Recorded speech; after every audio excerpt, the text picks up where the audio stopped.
Your Honor, members of the jury, today, as you know, I am representing the defendant Joe in this case and have intended to prove his innocence of the charges of aggravated assault with a deadly weapon and battery by strangulation.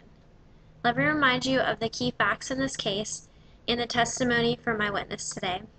The plaintiff told Officer X that the defendant choked her, but Officer X did not see any red marks or evidence that showed that she had ever been choked.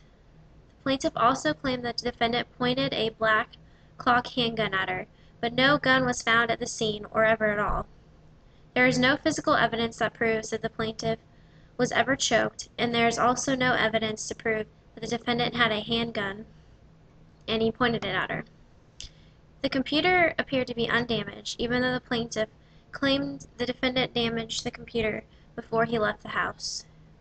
The patio screen door lying on the floor, the yelling, screaming in the background call of the 911 tape, and the mark on the wall consistent with the plaintiff's cell phone being thrown proves that there was a possible verbal argument between the plaintiff and defendant.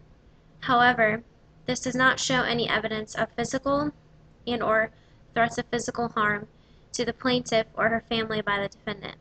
In closing, please find the defendant not guilty of aggravated assault with a deadly weapon and battery by strangulation. Today you have heard from my witness and have been given evidence which I believe has proved the innocence of my client, Joe.